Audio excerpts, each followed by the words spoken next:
ताजा तरीन मामला अगर देखा जाए तो आईपीएस जुगल किशोर तिवारी के निलंबन का मामला बेहद गर्माता ही चला जा रहा है। आपको बता दें कि जुगल किशोर तिवारी के ऊपर आईपीएस आचरण की नियमावली के विरुद्ध जाने का आरोप लगा है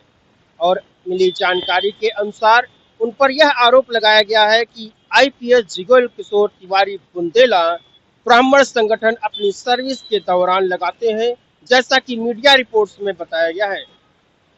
हालांकि यह बात काफी हद तक सच प्रतीत होती है कि आईपीएस जुगल किशोर तिवारी बुंदेला एक ब्राह्मण संगठन चलाते हैं, लेकिन जैसा कि कई भारतीय जनता पार्टी के नेता आपसी बातचीत में आरोप लगाते हैं कि आईपीएस जुगल किशोर बुंदेला के ब्राह्मण संगठन के प्रभाव की वजह से चित्रकूट समेत आसपास की सीटें भारतीय जनता पार्टी बहुत बुरी तरह से हारी थी।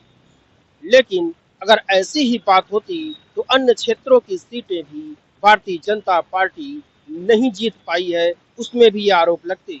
आपको यह भी बता दें कि जिन 12 कारणों की भारतीय जनता पार्टी की आंतरिक जांच समिति ने आरोप लगाया था, उसमें कहीं से भी यह आरोप नहीं था कि ब्राह्मणों ने भारतीय जनता पार्टी को वोट नहीं दिया है, जबकि क्षत्रियों ने भारतीय जनता पार्टी को वोट नहीं दिया है। ऐसा जो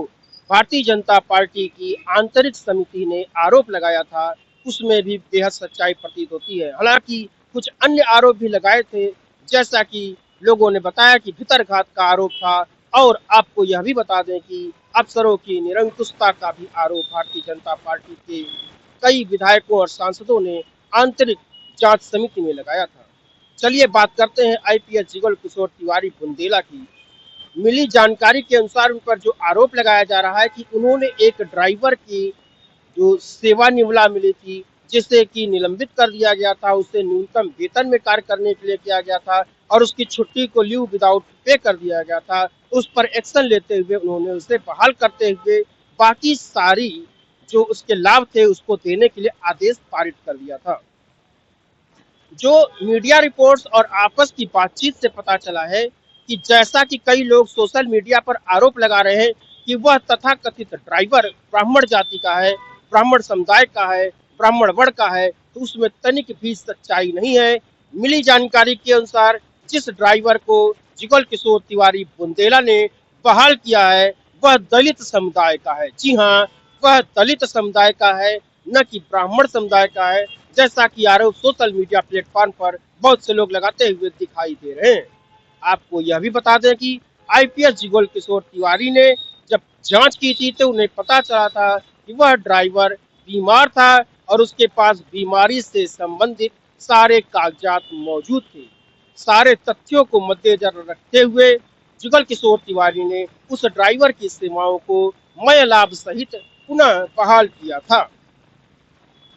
अब जैसा कि आरोप भारतीय जनता पार्टी की योगी आदित्यनाथ सरकार ने लगाया है कि उन्होंने आईपीएस नियमावली के विरुद्ध जाकर के कार्य किया है, तो यह भी आपको बता दें कि इस तरह के जितने भी कार्य होते हैं उसमें एक जांच समिति बैठाई जाती है और उनके द्वारा किए गए आदेश की समीक्षा की जाती है, न कि उस आईपीएस को निलंबित किया जा रहा है। यहाँ पर यह बात ध्यान देने योग्य है कि उनको निलंबित करके अभी तक फिलहाल कोई जांच नहीं बैठाई गई है उस ड्राइवर के खिलाफ। वहीं जुगल किशोर तिवारी ने अपना पक्ष रखते हुए कहा कि उसके बीमारी से संबंधित जितने भी कागजात थे वो बिल्कुल दुरुस्त पाए गए थे और उन्हीं कागजातों के अनुसार उन्होंने उसकी सेवा बहाली की थी।